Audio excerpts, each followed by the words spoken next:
everybody. Good evening. Good evening. Wow. This is our fourth episode of Conversations with Prophetess Nam. We welcome you to another amazing episode. Real people, real stories, and what makes them undefeated. And I'm so happy today. We are currently in Johannesburg. So we are coming to you all the way from Johannesburg. And I've got an amazing guest that we are conversing with today. I'm going to give her an opportunity to introduce herself just shortly. But for now, make sure you take everybody, share it, and take everybody and tell them that 9 p.m. is always a date with Prophetess Nam on Conversations with Prophetess Nam. People who tell you their stories to inspire you and to empower you and encourage you. And the past weeks have been so amazing. I mean, we've heard the most amazing stories from the most extraordinarily amazing people, powerful people that God managed to turn their test into testimonies.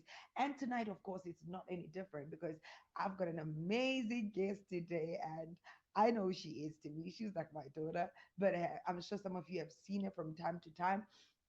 She's gonna of course introduce herself, but to me she's my daughter, and she's obviously, if you hear somebody hyping me in my sermons, you normally hear her. She's also part of the worship team, but she's also very young. What people don't know is that she also has an amazing story to tell. Remember that we're not choosing by age, we're not choosing by background, we're not choosing whether male or female to tell the story. Anybody who has a story to tell, I always tell you, just connect with us and make sure that you share your story with us. And tonight, I've got an amazing guest, as I've said. Introduce yourself.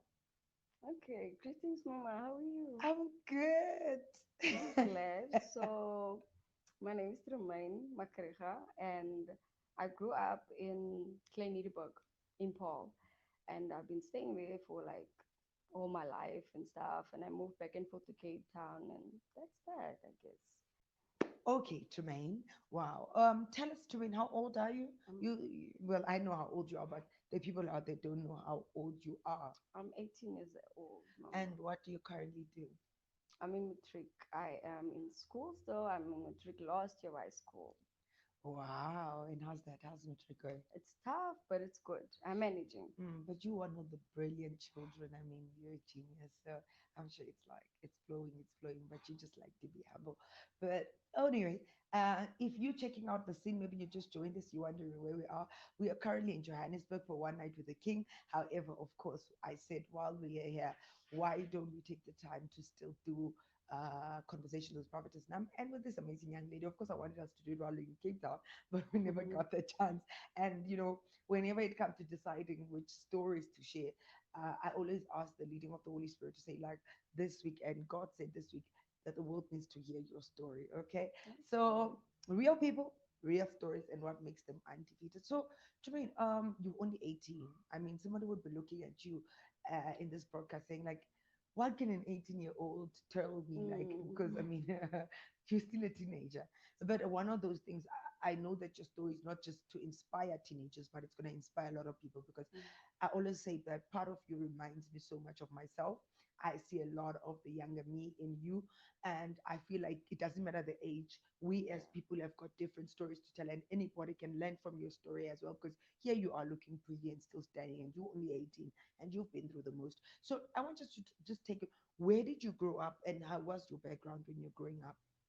So I grew up in Paul, as Mm, I said. That's where I lived for like all my life. I'm still mm, staying there. I grew up with my mom mm, because I never really, how can I say, I never really stayed with my dad. I never really knew him mm. as a girl, but um, because he passed away when I was like what 4 years old. Okay. Yeah. And so from since then, I've always been living with my mom, and like she's been everything to me. And yeah, that's Okay. basically Okay. So, um, your mom and your dad were never married. it. No. So, did you ever, in the 4 years that you, obviously your dad was still alive, and y- did you have a relationship? Did you know him at all, or you could recognize that this is my dad, but you didn't have a relationship with him? Just take us through that. Yeah, basically, I did. I knew he was my dad. Mm, Like I knew he was my dad, but I never had that father and daughter relationship with him. mm. So yeah. Okay. Um, And then you mentioned your mom. Mm. Um, Tell me about your mom. So you grew up with your mom. How was the relationship between you and your mom and so forth? Because I know that daughters sometimes quite close to their moms. So my mom was like, she was everything. Like, I heard your mother was a great singer, by the way. yeah, she was. She actually made a CD. So yeah, she Okay. was a singer. Wow. My mom is like everything. Like, she Mm. was my go-to person. Like, we had that mother and daughter relationship, and also because she got me when she was only 15 years old. Oh, Yeah. okay. So I basically grew up with her as a teenager. Mm. You understand? And it was good. Like, the relationship was amazing between us because I could have shared everything with her and stuff like that. But back in 2017, yeah, she passed away. Okay. And that was that just broke me as a person because I was only 13 years old at the time. Mm. Like, I was just I was hurt. Like, I could feel my whole world like tumbling down at that moment because Mm. the only person that I could speak to that understood me, that was there for me, is like no longer there. So what now? Mm. So yeah, it still hurts up to this Mm. day because I mean she was my mom, but I'm Mm. surviving. Like, Okay. we move. Wow. I hear you. It's never easy losing a parent, and more so when literally because you say you lost your dad at the age of 4, and now here you are at 13, you lose your mom. So basically, you've got no parents. Yeah. Um, okay. What are the most precious memories, for example, can you say, of your mom first before we go through her passing? What did you love most about your mom, or what gave you comfort within your mom? What made you guys close? I know that definitely you have inherited a beautiful voice from her. She's gonna sing, hopefully. Yeah. Well, What the are your thing, memories of her? Mm, I have so much mm, memories. Like, it's a lot. But the thing that I can still remember up to this day is that she was a very understanding person. mm, Like, I could speak to her about everything, and I could just, like, she was there. Like, she was there. Like, she was my friend. She was my mom. She was like mm, everything. And how can I say, when she passed away, mm, it was just like mm. I was just there. Yeah. Like, I was just lost at that moment Mm, because what do I do? Like, mm, who do I go to? Who do I speak to? mm, Like, she was never there when it was my first day of high school. She wasn't there. Like, when I got my period for the first time, she wasn't there. mm, Like, all the stuff that I genuinely I was looking forward mm, to it basically with mm. her. She was never there. And Yeah. that is what hurts me the most. Wow. Okay. Can you take us through that time? Do you still remember when you heard the news that she had passed on? And what was your immediate feeling like? What, like, how were you feeling? Like, take us to that day. Okay, so it was basically I'll never forget this day because it was the day before her birthday that she passed away. Okay. The 11th of August, like, she was sick. She was sick. Like, Mm, she had lung infection, mm, and it got bad. Like, it got out of hand and stuff. And this night she was still laying with us, with me and my brother. I mm. have two brothers, by the way. Yes. So she was still laying with us and stuff, and she just woke me up and she told me like, "Go call your auntie because like I'm not feeling good. I can't breathe and stuff and Mm, stuff." Okay, I just thought it was one of those days because that's what she usually did, mm, and it got to a point where I had to call the ambulance and stuff, and I got worried because like, why is my mom going to the hospital now? Like, it never mm, happens and stuff like that. But okay, the ambulance came and they came to get her and stuff and stuff. And the morning when I woke up, actually, my family was around my bed. Like, they were standing around my bed and stuff. And I was like, this is weird. Like, what are you guys mm, doing? And they mm, were like, the doctor's called. We need to go to the hospital, like, now. And I was, at that moment, I didn't know what to think. mm, Like, I didn't know what I could think because mm, my mom is in the hospital. What could have gone wrong? mm, So we went, and it's sad to say because I never got to say goodbye to her. Mm. I never got to say goodbye, and that is what hurts me. You understand? Um, I'm sorry. No, it's okay. It's okay, my dear. It's okay. It's too fresh. So it's understandable. And Okay. mm. So yeah, and No, just take your time. Don't worry. this is hard, but okay. So as we were driving, and we were like what, like 3 minutes away from the hospital, and Mm. my auntie started crying in the car, and I was like, "What's going on?" And she was like, "No, not my sister. No, not her," and stuff like that. And I was like, "But what's going on? Like, tell me, like, what's going Mm. on? Like, what is happening?" And Mm. in that moment, she didn't want to tell me because she knew how I was going to react. She knew, Mm. like, you can't tell me this at this moment. And we got to the hospital, and I was the first one out of the car. Like, I ran. I didn't know where to go, but I just ran. I was to the securities, where and what, where is she and stuff. And they told me she's in the ICU. Mm. And when I got there, she was gone. She was laying on the bed, and I was like, at the moment, I didn't want to, I didn't want to come to terms with it. Yeah. Like, I did not want to accept it. So I basically, I just went You shut crazy. down. Like, Mm. I went crazy. Like, I shut down. Like, my whole world fell apart at that moment because, Mm. like, how could this be? Like, I Yeah. saw you a few hours ago. Like, Go. how is it possible and stuff? And since that day, I haven't been okay because sometimes I would just sit and I would just think about the day and I would just Yeah. cry. Like, I still cry to this day because I just can't really accept it. You Mm. understand? So, Understandably yeah. so, to me.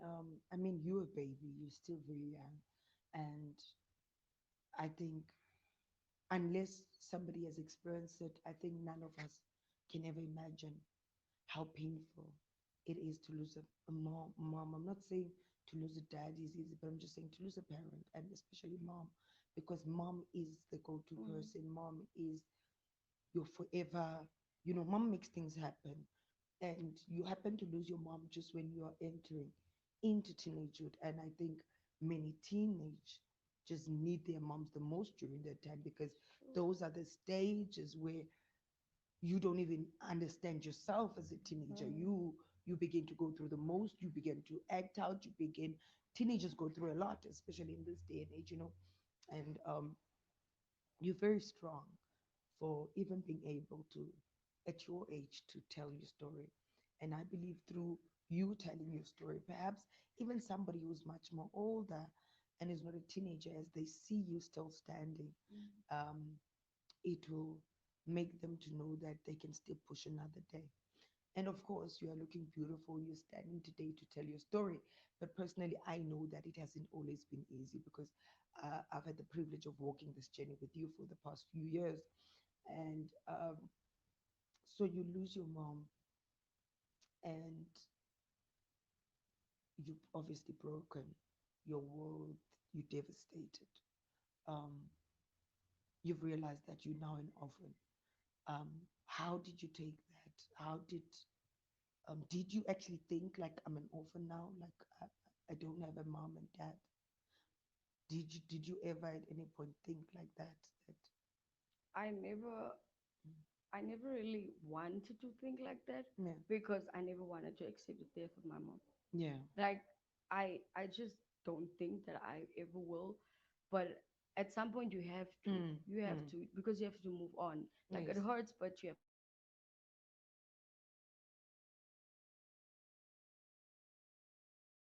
I don't have parents and stuff mm, because my mom's sisters, they've been there. mm, And then I've got the privilege, I had the privilege of meeting someone like yes, you, Mama.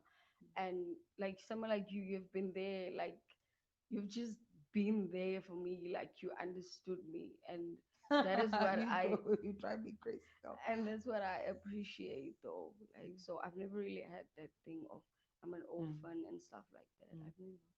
Okay. And I know that your mom's sister, a family that I love very much, took you in. Yeah. Um, those are the people that you stay with them, and obviously they're your parents now. Um, one thing I love about them is that um, they obviously for us to have met, they led you in the ways of the Lord that you ended up in church and stuff. Mhm. Um, and you were in church and stuff. How has that journey been though?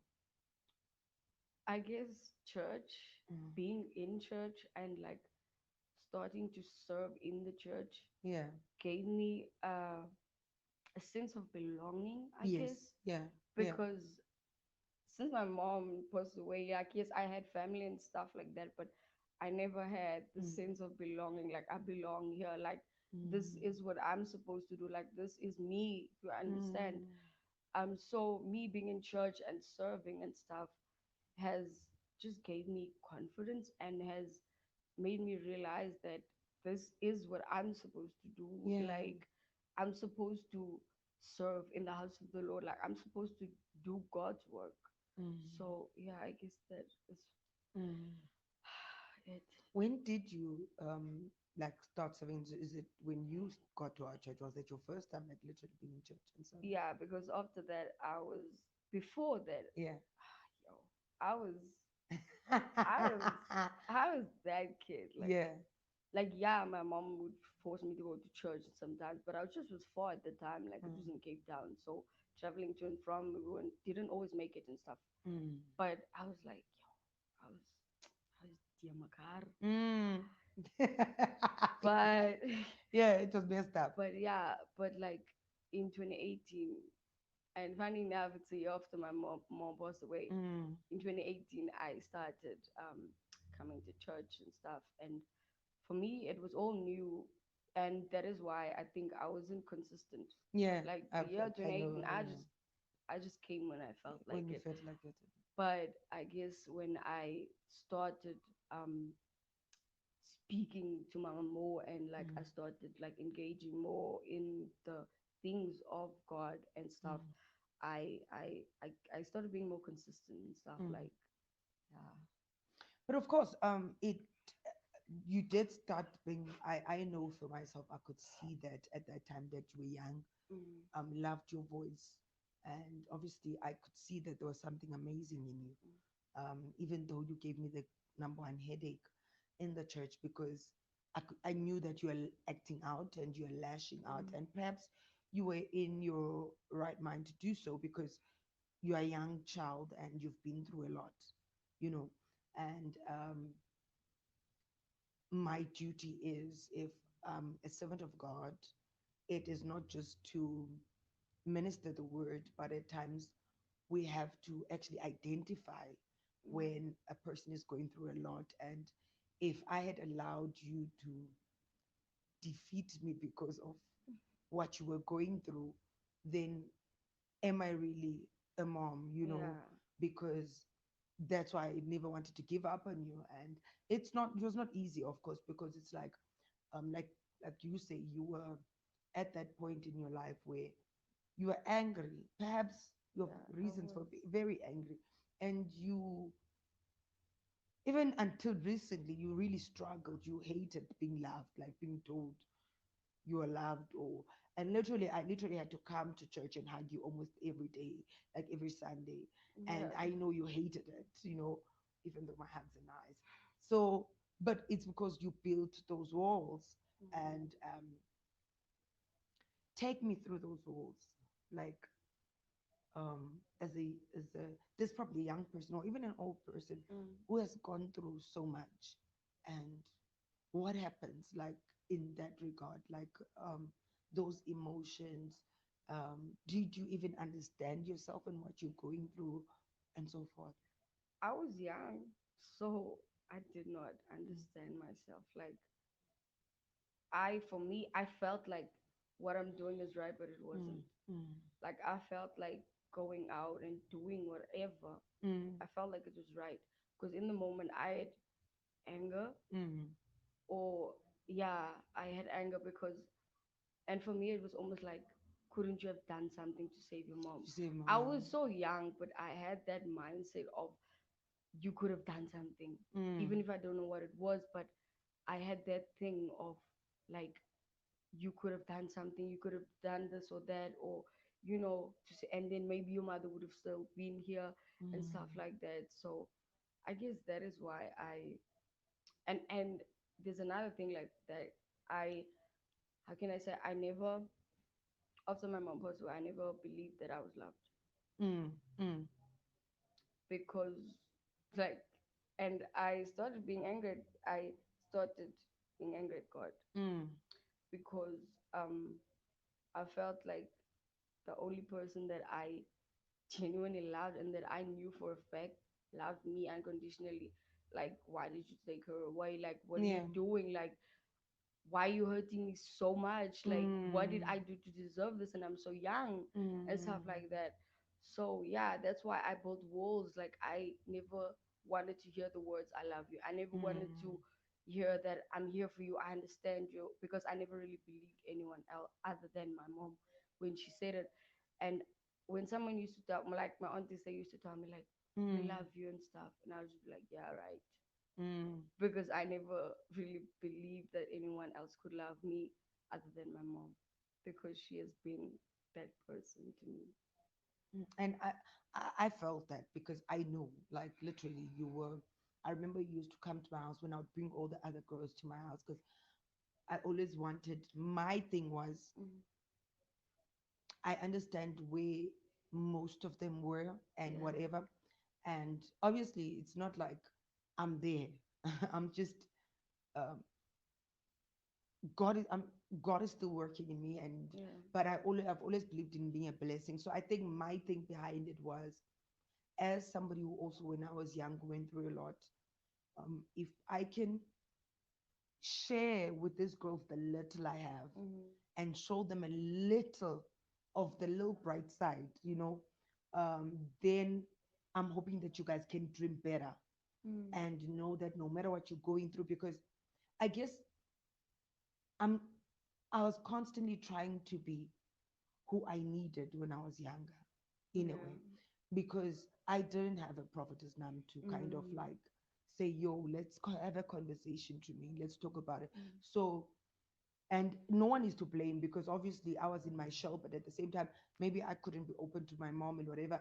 And I didn't have now somebody outside of my mom that I could be open to, or maybe a church, whatever. So I had to figure out a lot of feelings by myself, Oh and well. stuff like that. So I think I said to myself that as I as given the opportunity, I will always try to be to young girls. And that's why I'm so passionate about you guys. Mm. I will always try my level best Mm. to be who I needed when I was younger because many of the things that I went through, I think I wouldn't have gone through them had I literally had just one prophetess Nam to just say, Mm. yo, Nam, this, I understand what you're going through. You're lashing out, but you are loved. You are good. I depended on friends Yeah. and that's all I had, literally. And a lot of things that okay, well, I've got no regrets now, but a lot of things that I went through, I wouldn't have gone through them Mm-hmm. had I had that big sister or that prophetess Namdi Yeah. literally or that pastor's wife that could say. So maybe somebody's watching, and I'll say, if you're a man, be that elder brother to the young guys because Mm-hmm. they truly need it. You You do. know, even the pastor's wife, even the whatever, even the sister in the church. Christianity is more than just preaching to them, but sometimes you've got to be their big sister. Sometimes you've got to be their mother and stuff. And I think that is what I constantly endeavor to be. Hence, now even with the one night in the king, yeah, yeah, yeah, yeah, and before we go to the deep part, Mm-hmm. how was the flight? By the way, it was her first flight, so it was her first flight, and I think she enjoyed it. Tell me, what was your first flight? I wish Horrible. I could post the video.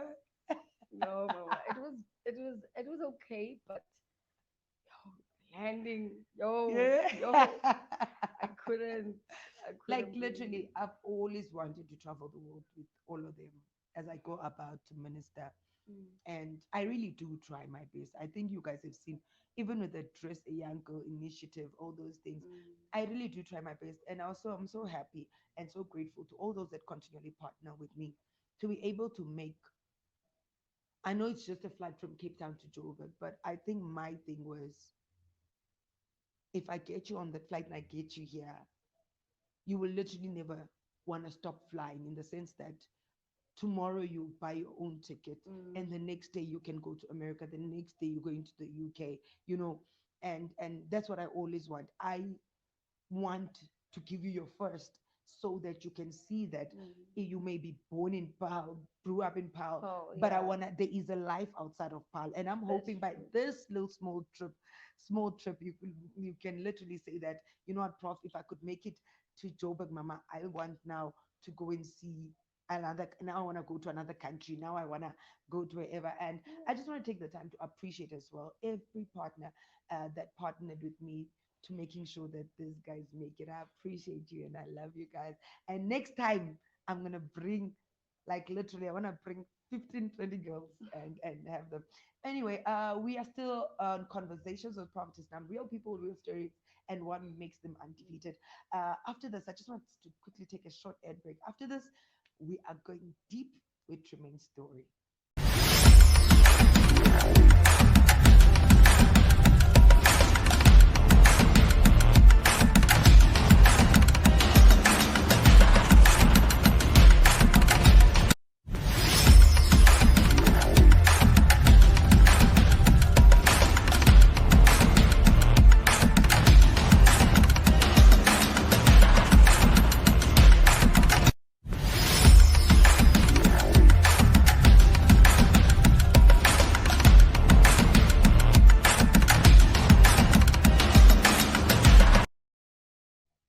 And welcome back.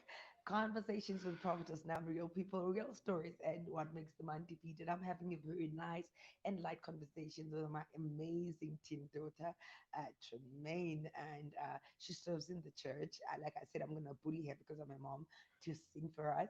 Uh, so, she sings in the worship team. She serves as well, but she's a young lady with an amazing testimony, and she's only 18. I can't wait to see what God is going to do in your life in the years to come. But I want us to talk about something that after the loss of your mom, well, it happened before the loss of your mom, um, because I know that what threw you off as a child was not just the loss of your mom. Mhm. What happened? Okay, so at the age of 9, actually, Mm, yeah, I was molested mm, by my stepdad's friend, mm, and I was I was a child, and I didn't mm. know what's going on, Mm, and I didn't know how to tell anybody because I don't know, mm, what are you doing, what are you doing, mm, yeah, and yeah, I never told anyone about that mm. because I guess I didn't know how Yeah. to.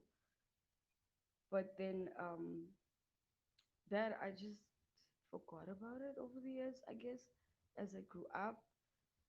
But then the worst thing happened. I was 13 years old, Mm, and my mom met this guy, and it was no longer my brother's father. It was this random person. mm, She met this guy, and I've I've always tried to accept if she has a boyfriend or something. yeah. I've always tried to because I wanted to see my mom happy. Like, Yeah. come on, Of course. yeah. So I've always tried to accept Mm. the guys The and guy stuff. should be with them. Yeah. But then there was this one guy specifically, and he was fine. He was like okay, like, Mm, and I just took him as he came, like, okay, cool. And mm, my mom's boyfriend, okay, that's that. Like, I'm not gonna do anything about it and mm, stuff because I can't do anything about it because I want to see my mom happy. And I met him for the first time and stuff, and yeah, it was okay and fine. You know how they are, like they act like they're cool with the kids because they want the mom to like to accept, mm, to see like, nah, your kids love me and stuff mm, like mm, that. mm, You mm. understand? So yeah, and my mom genuinely believed that he was a good Good guy, guy. like, and he was all that and stuff. Mm, Um, and he at some point in time he moved in mm. with us. I was like, okay, fine, like Yeah. it's fine, like it's cool, like because I can't do anything about it. Like, okay, Mm, um, and it was fine. It was going and stuff and mm, stuff and stuff. And at some point in time, I started not liking him, mm, and I didn't tell my mom though, mm. like because I didn't want to hurt her. Like I didn't want, Yeah. because all along I've been fine with him. Like why Mm. now? Why now? Yeah. So at some point I started not liking him. Like it was very irritating and stuff. Like Mm. yeah, because he got all touchy feely. Okay. Yeah, and I'm just not for that. Because what are you Mm, doing? mm, And I was 13 years old at the time, and there was this one day whereby uh, this is so hard to speak about though, but mm. yeah. Of course. So there was this one day whereby he raped me. Yeah, like he robbed me of my virginity. Mm, Like he destroyed my life. Like it was just very wrong. mm, Like it was it was the worst thing I've ever experienced mm. because I'm only 30 years old. Yeah. Like I just ended my teenage years. Like Yeah. why destroy me like that though? Mm, Like what are you doing? And mm, I remember he did what he did and stuff, and mm, mm. I felt dirty. Yeah. Of course. I had anger and stuff like that, and yeah, and I started like bleeding a lot.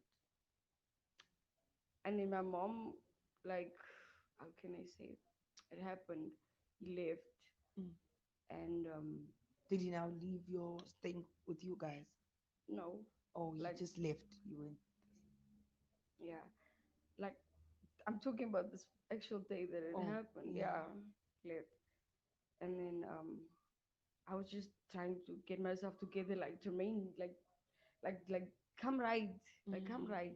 And my mom wasn't at home, like my people weren't there and stuff. And my mom got home and she saw like there was like blood, but I washed it out, but there was like blood, and I just had to lie. I was like, "Mommy, no, it's fine. I got my periods and stuff." And yeah, I that's what I said. so, so your mom never Mm-mm. knew about it? No, she never knew why, because he threatened me. Yeah, of course. And as a child, I was scared. Of course. But now that I'm older, I realize that Yeah. I should have told her. Like, why didn't I tell her though? Mm. But okay, life But happens. you know, you must never ever blame yourself for not telling her. And I say that because you think differently now because you're older, you're wiser. But I'm gonna wait for people to read it in my book. But as somebody who went through something similar, and I think I've told you before, um, that takes away your voice. And when you are threatened as a child, it is exactly that. It's a threat. I know that for the longest time, I did not speak back then because I didn't want disorder in my family. Mm.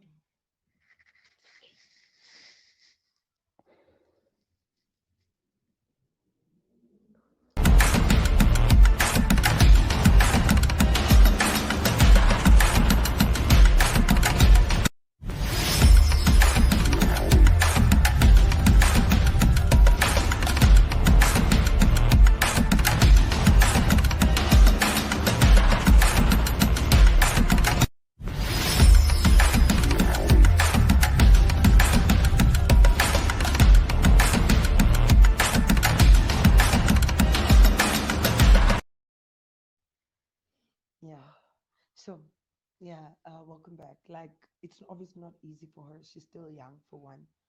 And, well, no matter how old you are, it just,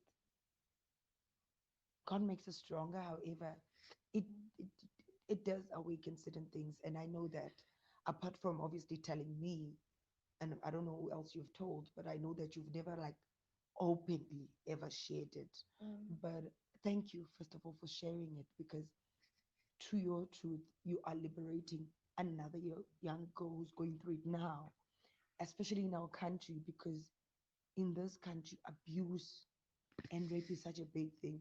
You're gonna make me cry now.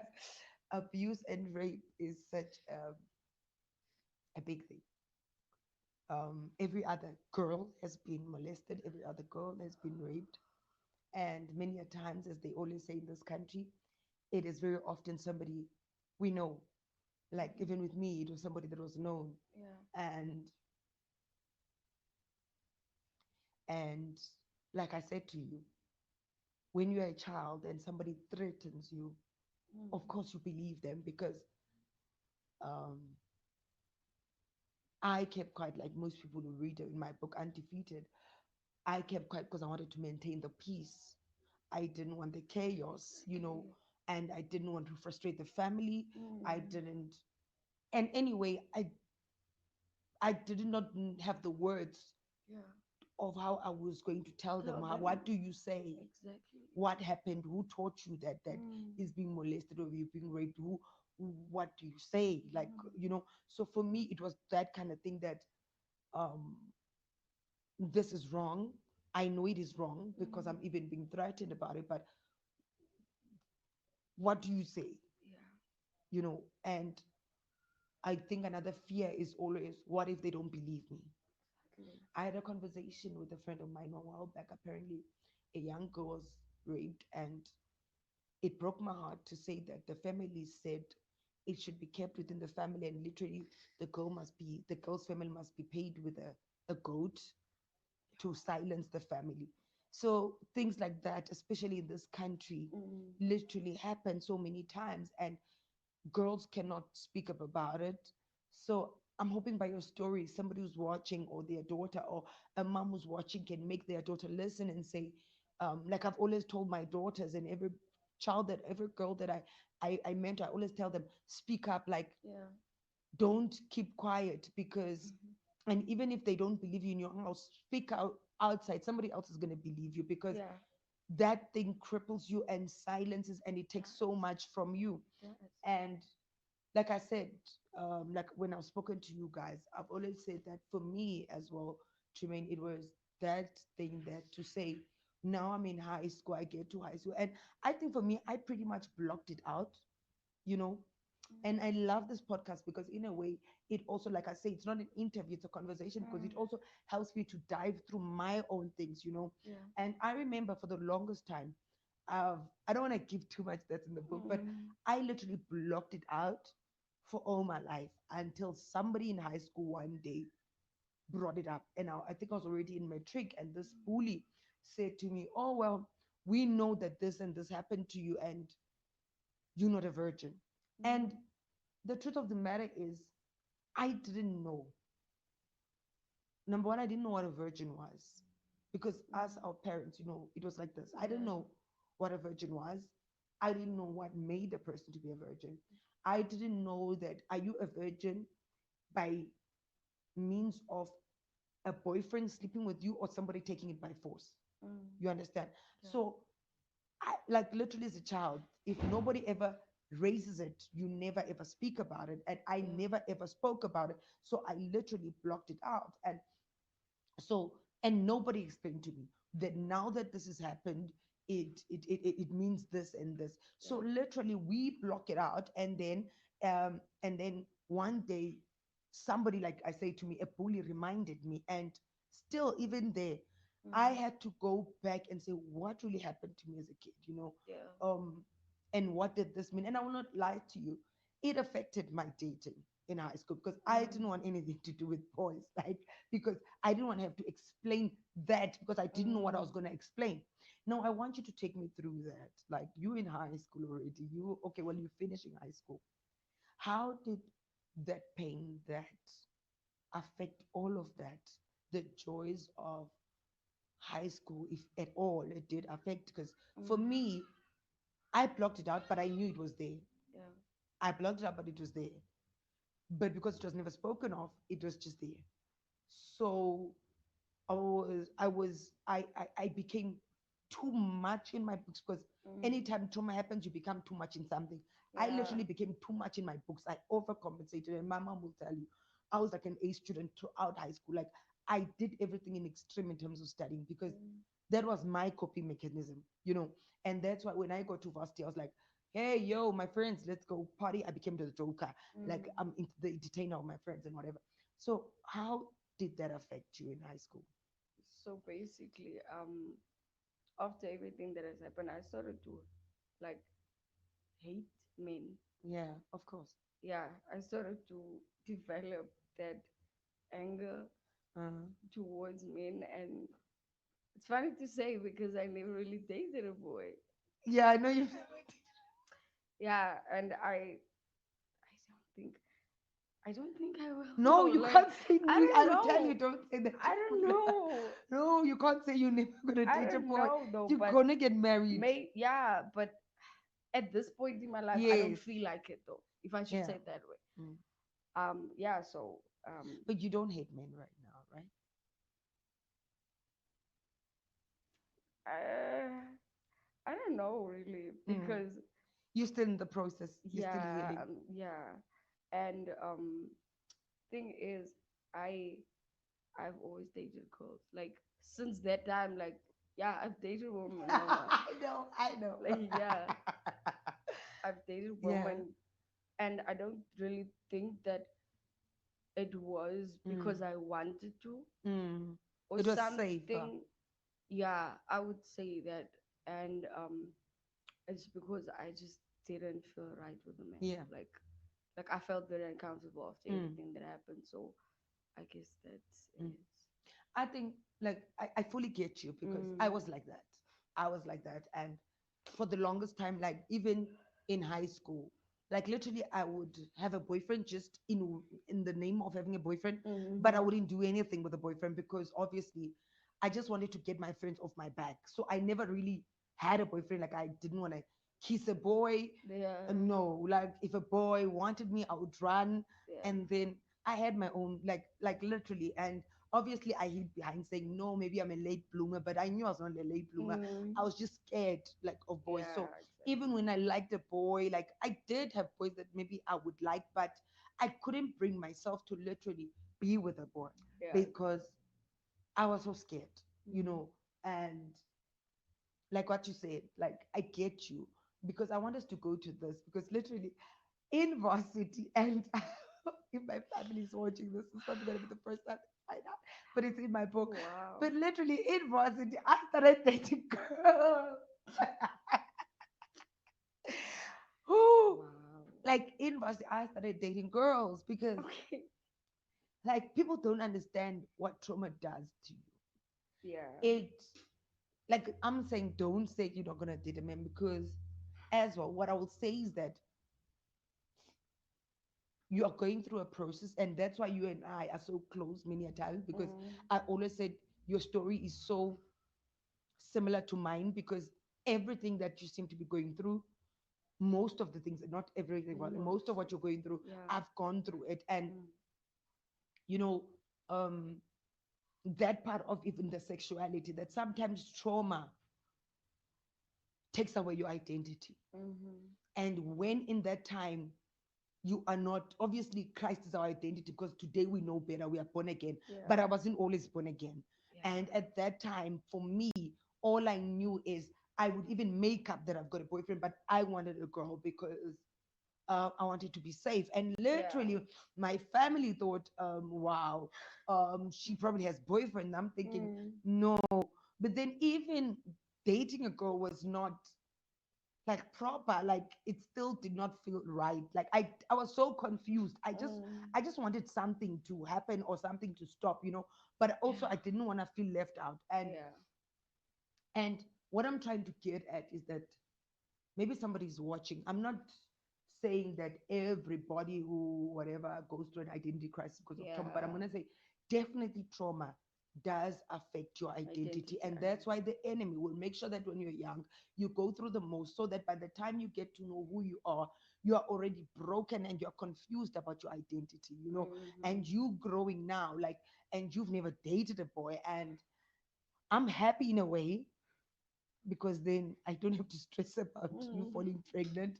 But but eventually I do want you to get to the, because one day I want you to get married, obviously. Mm-hmm. But when the time is right, because God is going to lead you through it. Yeah. But also another thing that we we have in common, that is not good though, is that what that kind of trauma does to you, for me, it made me very suicidal, and it made me cut a lot.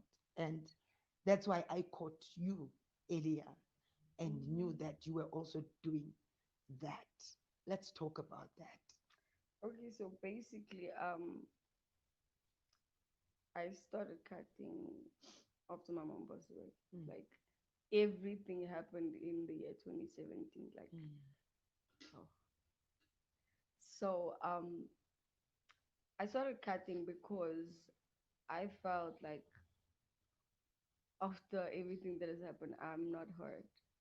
Like I don't have a voice. Like people don't understand me. Like they don't love me. Like they don't care for me. Stuff like that. Because yeah, and then it happened that I started cutting. I mm, started being very suicidal. Like at some point I drank pills, but every morning I would wake up again and I was like, God, why? mm, Like why? Like I want to die. Like damn. Like give me a break. mm, And I would just wake up every morning. Like I would just wake up and I would just be like, this is not working. And that's when I started cutting. And the cutting after I cut, I felt mm. like I'm good. Like I can do this. Like I Yeah. got this. But then the blood would be dripping from my arms, and Mm, that would satisfy me. Like honestly, like yeah. that satisfied me most of the times. And even now, like the scars in my arms. I'm like, oh my God. Yeah, Yeah, I see those scars. the It's scars in my arms, and put them like this so that they see you. Show them. the, Yeah. the yeah. But for someone who does not understand cutting, and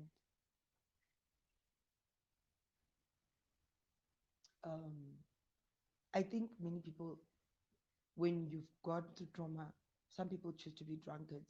Mm-hmm. Well, not choose, but they go that way. Yeah, Let me not say choose, because life happens and they go that way. yeah.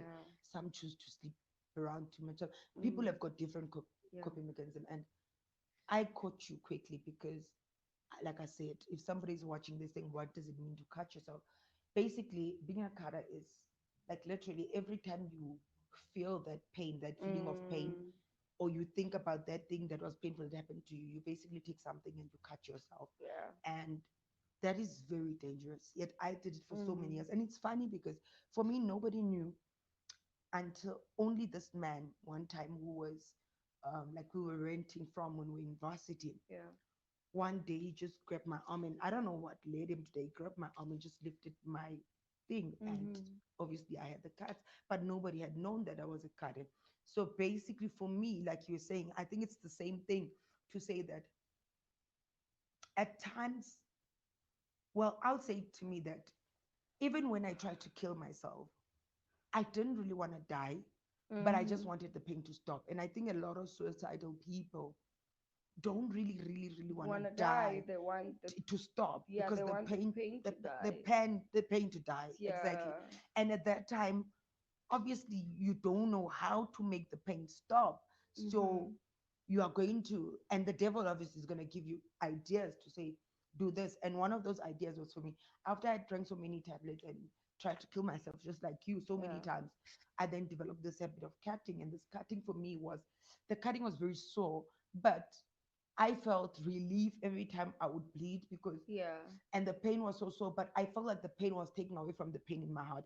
It Yeah. was just like a mechanism where you are diverting the pain from within your heart to your physical body. Mm-hmm. And that's a very dangerous thing, because it's so easy for you to literally cut a vein and And you're gone. yeah. But I think by the reason of this, we're making an awareness of those things, because some parents may not actually be aware that even their children, because for me, no one was aware that I was a cutter, you Yeah. know.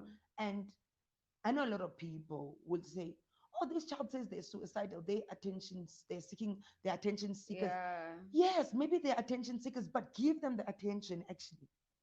Maybe we should be giving them the attention, Mm. because there's a reason why Right. they would threaten they're going to kill themselves. And Yeah. people who threaten to kill themselves eventually do kill themselves, That's true. Yeah. because it takes a lot of God to get out of that feeling. Mm. Because once you've cut yourself a million times, eventually you are going to get bolder and stronger, and you're going to want to kill yourself one day. Mm. And you're going to literally have one trigger and it sets you off, and you've seen people kill themselves. Yeah. So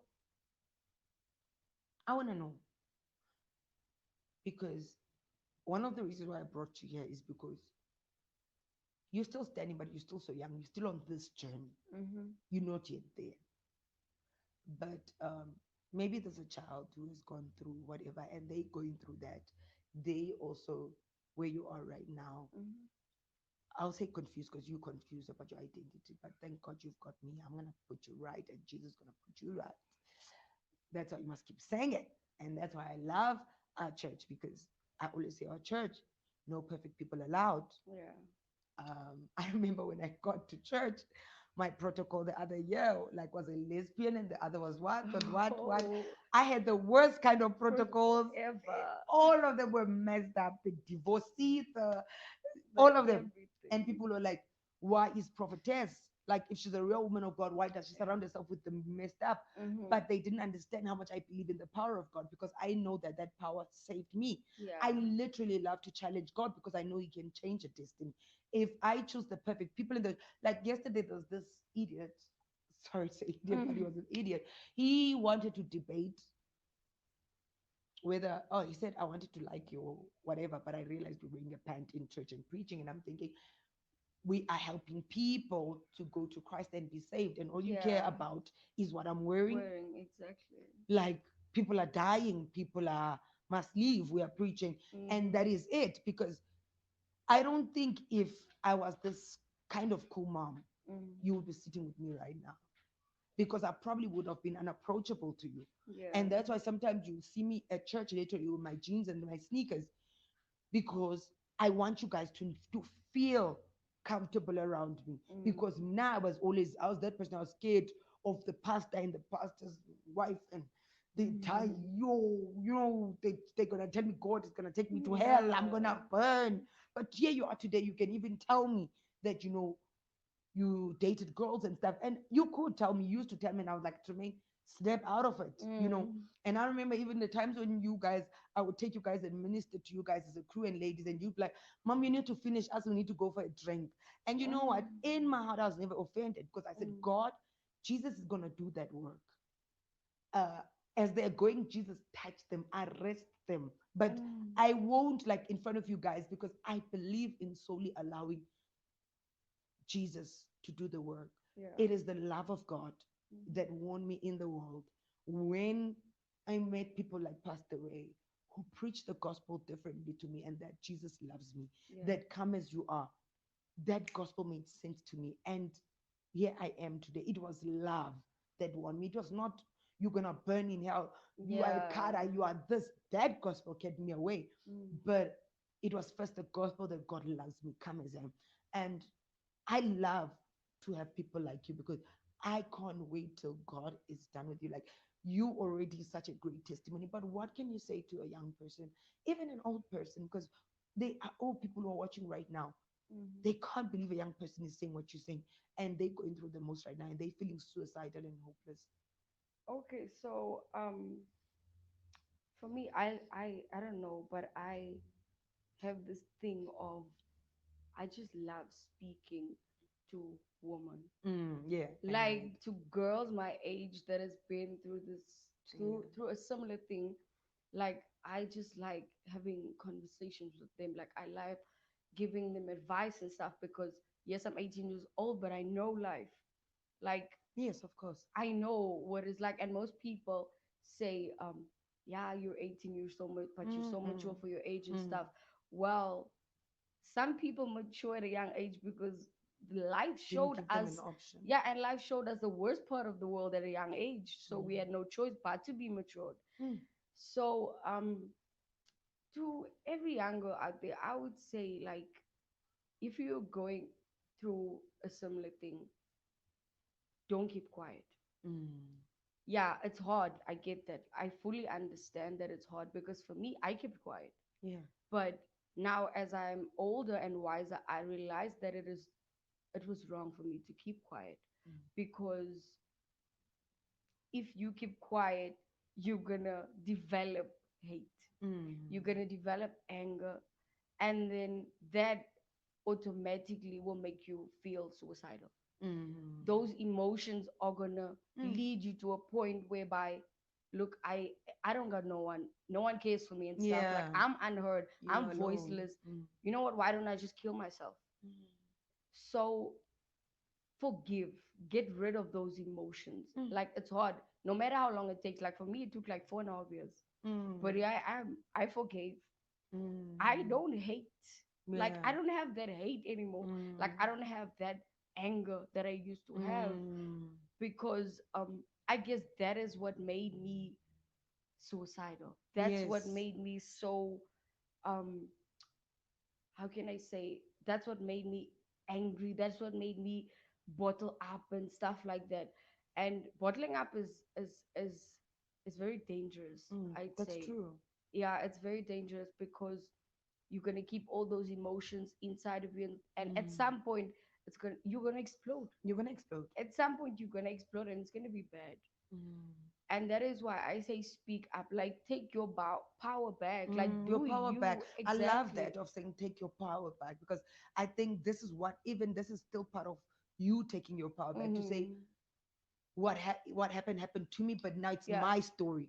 I'm gonna yeah. tell it my way. I own this now because Hmm. this is me, and you are liberating others. Because I remember when I started going to high schools preaching Hmm. and telling them about my story and what happened, I was still bleeding at that time, like hurt. But Mm. I said, you know what, I'm gonna use my story to free others. Yeah, and there's a thing whereby, if there's a thing that I always say, Mm. you need to heal. Yeah. If you've gone through something, no matter how long it takes, allow Mm. yourself to feel and heal. Mm. Why? Because if you don't heal, you're going to end up bleeding on people who didn't cut you. That's true. And that for me is everything, because I learned how to feel every emotion. Like, I had to feel that, look, I hate this guy. Like, I have anger towards this guy. And that is the way that I heal, I guess, Mm. because I allowed myself to feel first. And then in that process of feeling, I got to heal with God's grace. I got to heal. And at this moment in my life, like, I can say that I don't have that thing anymore of being scared of him specifically, because he's not in jail, by the way. He's not in Mm. jail. I don't have that thing of I'm scared of him and stuff like that, Mm. because I allowed myself to heal. Like, I allowed myself to get rid of that Yeah. mindset and those emotions, because I guess that's what held me back in life. Mm. So yeah. Wow. Amazing. And just like that, we're about to wrap up. I believe it's such an amazing story. And it's even more amazing that it's coming from an 18-year-old. I mean, yeah. I mean, if I'd heard your story and Mm, I was like 18 or younger, I know that that would definitely would have woken me up because it's one thing for somebody who's older to tell their story, but a mm, young person tells you that, oh my God, I mm. can relate, you Yeah. know. So, Jermaine, before we close, tell us plans. You're in matric. What's happening? What are your plans for next year? Because you're definitely going to pass matric and somebody's Yeah. watching and you want to see you glorious. And yeah, what are your plans? So basically, after I finish my trick, I plan on going to study. Mm. What do you want to Yeah, study? social work. Oh, okay. And most people ask me why. It's I kind of because, yeah, most people understand. will ask me why. It's because I had a social worker. Like, Mm. my social worker at some point, and she helped me a lot. Mm. And she works with kids that have been through trauma and stuff like that. Mm. And for me myself, that have been through trauma, that have been through the worst in life, I feel that if I do that, I will relate to children Mm. that are going through the same thing. Like I would know what it is Mm. about, and that is why I You want your pain to serve a purpose, basically, and you yeah, and you're that's already right. doing it now, and you're doing an amazing job. And I know you're gonna be the probably the best social worker with the Jesus in the whole world. You know, God is gonna give you supernatural wisdom to be one of the finest social workers, and you're gonna be a blessing to so many children. And I'm happy that you're here, and I'm so glad that you got to finally tell your story Hmm. your way. You know, you're so brave. I applaud you. You give me a headache, but I Yeah. love you. You know, you stress me a lot, but I love you. And and I know that people who have been watching have been blessed. So before we sign out, Oh. Tremaine, 18, been through the most, lost your parents, Hmm. abuse, molestation, Hmm. cutting, suicide, identity crisis, Yeah. never even had a boyfriend, Hmm. only girlfriends. But you here nevertheless. Yeah. What makes you undefeated? So the thing that makes me undefeated is the fact that I never gave up Yeah. despite everything. Like I just always had that thing of I'm gonna make it someday. Like I'm gonna Don't choke make on it me now. someday. And like yeah, so the thing that makes me undefeated is the fact that I never lost faith in God. Like Mm, yeah, I had hate and whatever, but I never lost my faith in God because I knew that at some point in my life God is going to change my life. Like at some mm, point I would be able to help other girls, I would be able to tell my story, and I would be able to take my power back. And that is what I'm doing, so that is what makes me undefeated. and I'm so proud of you. I always say in Him, you remain undefeated.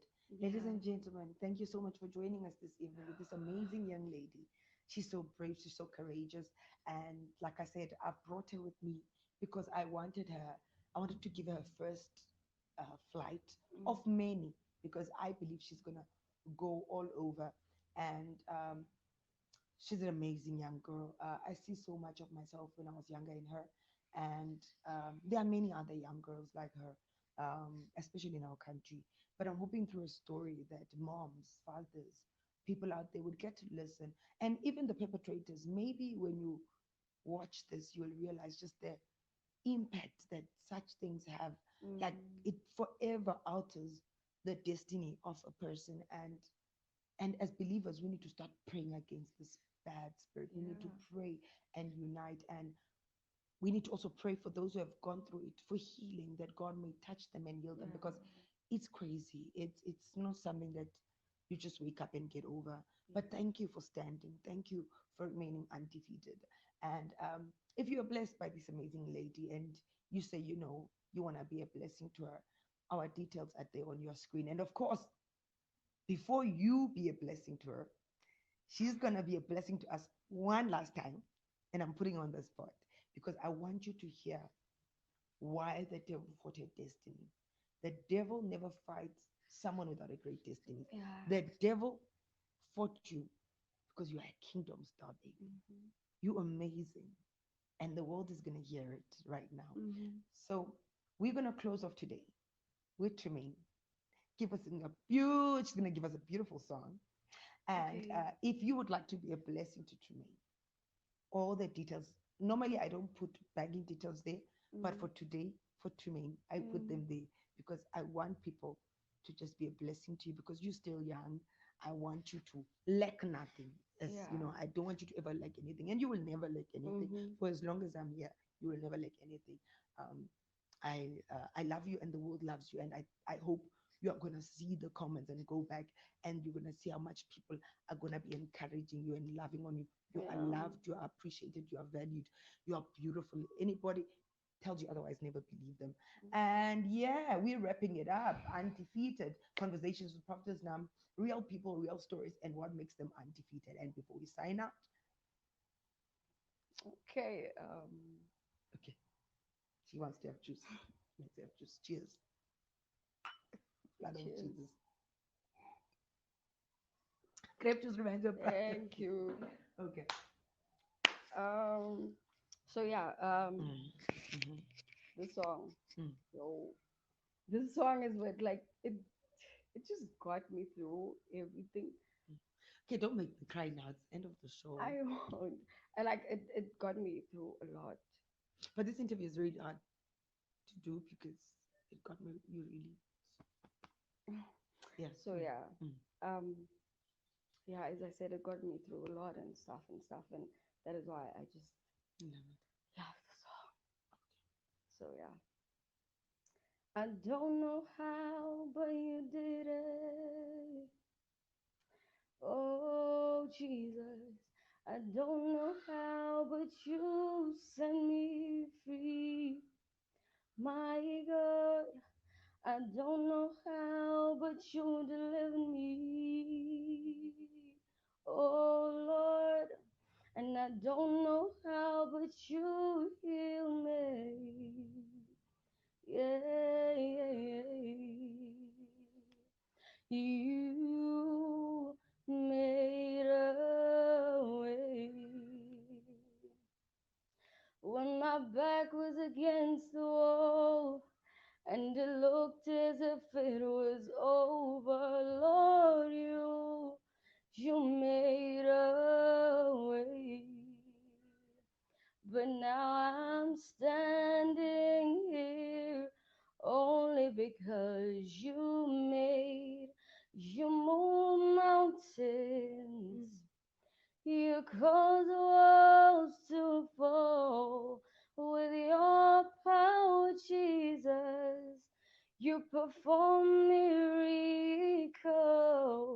There is nothing that's impossible. But now I'm standing here only because I don't know how, but you did it.